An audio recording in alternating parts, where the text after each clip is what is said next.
আপনি যদি কারো প্রতি হিংসা করেন তাহলে কি হবে? আপনার ক্ষতি কি? আপনার যত নেক আমল ধ্বংস হয়ে যাবে।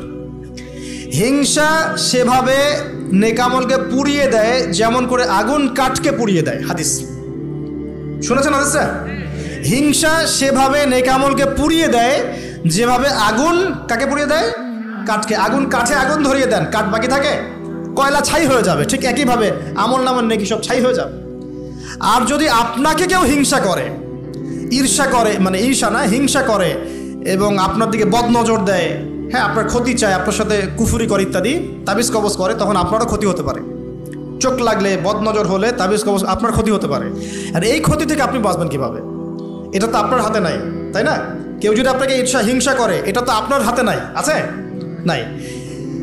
একটা উপায় হচ্ছে মানুষের থেকে নিজেকে যত পারেন আড়াল করার চেষ্টা করেন। এই যে বারবার বলি না, এত শোডাউনের দরকার নাই, ফেসবুকের দরকার নাই, অনলাইনের এই যে ছবি টবি দরকার নেই, এমনি এমনি বলি না। আমরা চাই যে মানুষ থেকে যতটা পারি আড়াল হতে, যতটা সম্ভব। কারণ এখন তো এর চেয়ে বেশি কিছু পাচ্ছি না, এতে ক্ষতি আছে, মানুষের চোখ লাগে। এখন আপনি বাঁচবেন কিভাবে?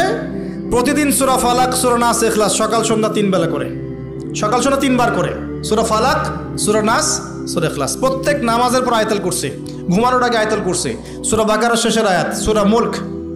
এই যে কোরআনিক চিকিৎসাগুলো আপনি যদি গ্রহণ করেন, ইনশাআল্লাহ তাআলা আপনি চোখ লাগা থেকে বাঁচবেন। ইনশাআল্লাহ ইনশাআল্লাহ আপনি বদনজর থেকে বাঁচবেন, হিংসার কুপ্রভাব থেকে বাঁচবেন ইনশাআল্লাহ।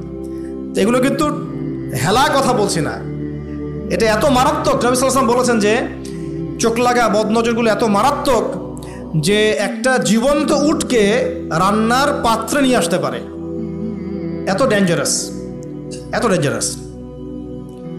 তো হিংসা করবেনও না, হিংসার শিকারও যেন না হন। এই জন্য সূরা ফালাককে বেশি বেশি তিলাওয়াত করবেন। কুল আউযু বিরাব্বিল ফালাক মিন শাররি মা খালাক ওয়া মিন শাররি গাসিকিন ইযা ওয়াকাব ওয়া মিন শাররিন নাফাসাতি ফিল উকাদ ওয়া মিন শাররি হাসিদিন এই যে ইযা হাসাদ। আমি হিংসুকের হিংসা থেকে আল্লাহ তোমার আশ্রয় চাচ্ছি যখন সে হিংসা করে। পারবেন ইনশাআল্লাহ? আর কি করা যাবে না? আল্লাহর নূর মারিফত পেতে হলে অহংকার করা যাবে না। কি যাবে না? আল্লাহ পাক সব পছন্দ করলে অহংকার পছন্দ করবেন না।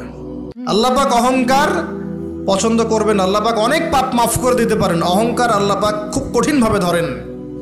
আল্লাহ পাক খুব কঠিনভাবে অহংকারীকে আল্লাহ পাক কখনোই পৃথিবীতে টিকতে দেন নাই। অহংকার আল্লাহ পাকের চাদর, এটা ধরে কেউ টান দিতে পারে না। তো মনের মধ্যে যদি অহংকার থাকে, কোশ্চিন কালেও ডিগ্রি সার্টিফিকেট অর্জন করেও আল্লাহর নূর পাওয়া যাবে। আপনি খিদির হতে পারবেন না, সিচুয়েশন বুঝতেও পারবেন না, সলিউশনও বের করতে পারবেন না। একজন সত্তার কথা বলে দেই, আমি আলোচনা গুটিয়ে নিচ্ছি আস্তে আস্তে ইনশাল্লাহ। একজন সত্তার কথা বলি, ইবলিস নাম আছে, মনে আছে?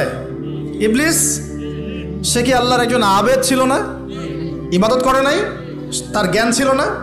প্রচণ্ড জ্ঞানী ছিল, আল্লাহ পাকের প্রচুর ইবাদত করেছে। কেন জাহান্নামী হলো? কি কারণে জাহান্নামী হলো?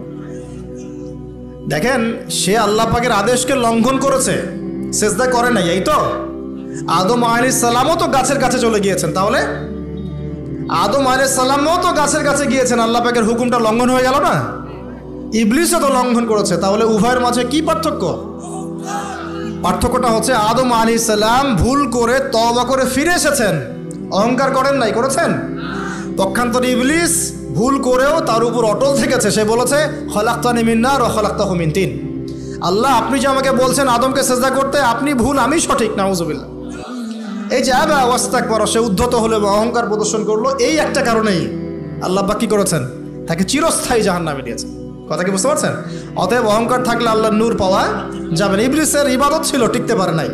ওর কিন্তু ইলম ছিল, টিকতে পারে নাই। আল্লাহ বোঝার তৌফিক দান করুন।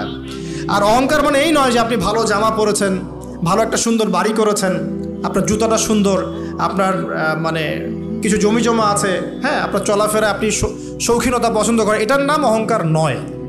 অহংকার কি?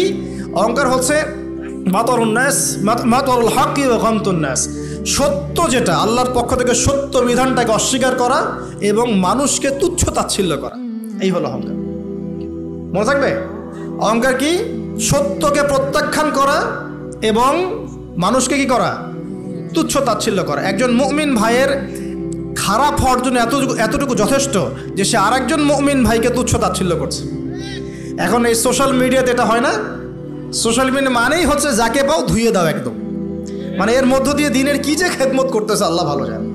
অথচ আপনি তারে বসায় দেন এসব চেয়ারে, দেখেন কয়টা লাইন বলতে পারে এখানে বসে, 2টা হাদিস মুখস্থ করতে দেন, 40টা আয়াত মুখস্থ করতে দেন, দিনের জন্য একটা বই লিখতে দেন।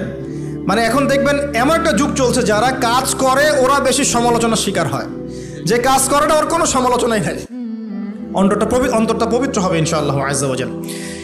হিংসা করা যাবে না, আল্লাহ নূর পেতে হলে অহংকার করা যাবে না। 3 নাম্বার একটা জিনিস বলে দেয়, কি করা যাবে না? কাউকে অপবাদ দেওয়া যাবে না। কাউকে কোনো মিথ্যা অপবাদ দিলে অন্যের হকে আপনি দায়গ্রস্ত হয়ে যাবেন, তখন অন্যের হকের দায়গ্রস্ততা পূরণ করতে আল্লাহর কাছে আপনাকে কঠিন বিচারের সম্মুখীন হতে হবে। অন্যের উপর অপবাদ দিলে, অন্যের নামে গীবত করলে এবং সমালোচনার অপসংস্কৃতির চর্চা করতে থাকলে আল্লাহর নূর পাওয়া যাবে না। 4 নাম্বার কি? 4 নাম্বার পরশ্রী কাতরতা। অন্যের সুখ দেখে, উন্নতি দেখে, অগ্রগতি দেখে আপনার সহ্য হয় না, জলে। ঠিক আছে, এইরকম মিন মাইন্ডেড মানে ছোট লোকের মনোভাব থাকলে কোশ্চিনকালে আল্লাহ নূর কলবে আসবে না। আর 5 নাম্বারটা হচ্ছে মানুষের প্রতি দয়ালু হতে হবে। কি হতে হবে? দয়ালু। দয়ালু মানে কি? যে সবাইকে আগে নিজের ভাই মনে করতে হবে। একজন ব্যক্তি পলিটিশিয়ান হোক, মিলিটারি সেক্টরে থাকুক, পুলিশ হোক, বিজিবি হোক, আনসার হোক, সাধারণ মানুষ হোক, যুবক যুবতী, কিশোর কিশোরী যেই হোক, এদেশের সবাই আমার আপন ভাইয়ের মতো, সবাই আমাদের ভাই, সবাই মুসলিম ভাই। হ্যাঁ, ওদের মধ্যে মাযহাবী পার্থক্য থাকতে পারে, তরিকার পার্থক্য থাকতে পারে, পলিটিক্যালি পার্থক্য থাকতে পারে, মতাদর্শের পার্থক্য কি থাকতে পারে না? থাকতে পারে। সবার মত কি একরকম হতেই হবে? কিন্তু তারা সবাই আমার মুসলিম ভাই। যতক্ষণ পর্যন্ত না তারা প্রকাশ্য কোনো কুফরির ঘোষণা দিয়েছে, ততক্ষণ পর্যন্ত কি সবাই মুসলিম ভাই। আগে সবাইকে ভাই মনে করে জনদরদিত হতে হবে। আগে সবার ভালোটা বুঝতে গেলে আগে জনদরদিত হতে হবে, রহম দিলওয়ালা হতে হবে। আপনি হকের উপর থাকবেন, ন্যায়টা ন্যায় হবে, অন্যায় অন্যায়। ন্যায় যদি আমার দুশ্মনও করে সেটাও ন্যায়, আর অন্যায় যদি আমার বাড়ির লোক করে সেটাও অন্যায়। একটা সৎ অন্তর লাগবে তো আগে। এই রহম দিলওয়ালা না হতে পারলে খিদির হওয়া যাবে না। কারণ আল্লাহ পাক খিদির সম্পর্কে বলেছেন যে আমি খিদির আলাইহিস সালামকে আমার পক্ষ থেকে রহমত দিয়েছিলাম, দয়া দিয়েছিলাম। সুবহানাল্লাহ। ওয়া আল্লামনাহু মিন লাদুন্না ইলমা, এবং আমি আল্লাহ খিদিরকে আমার পক্ষ থেকে জ্ঞান শিক্ষা দিয়েছিলাম। তো এই কয়েকটা বিষয় করা যাবে, আর কিছু কিছু বিষয় করা যাবে না। এগুলো যদি মেনে চলতে পারি ইনশাআল্লাহ আমাদের কলবের মধ্যে আল্লাহর পক্ষ থেকে আল্লাহর নূর আসবে। সেটা হলো কোরআন একটা সূরা আছে, সূরার নামই হচ্ছে সূরা নূর। কি নাম? এই সূরার উপর যদি আপনি আমি আমল করতে পারি ইনশাআল্লাহ তাআলা আল্লাহর নূর এবং মারিফত পাওয়া যাবে। কেন পেতে হবে এগুলো? কারণ এগুলো পেলে আমরা সেটা দেখবো যা সবাই দেখতে পারবে না, আমরা সেটা শুনবো সবাই সেটা শুনবে না, আপনি সেটা উপলব্ধি করবেন সবাই সেটা উপলব্ধি করতে পারবে না।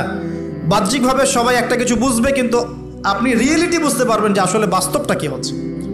এবং বাস্তবতা বুঝতে পারলে পরেই আমরা ইনশাআল্লাহ তাআলা ওই ফিতনাগুলো চিহ্নিত করতে পারবো, সেখান থেকে বাঁচার পথ খুঁজতে পারবো ইনশাআল্লাহ।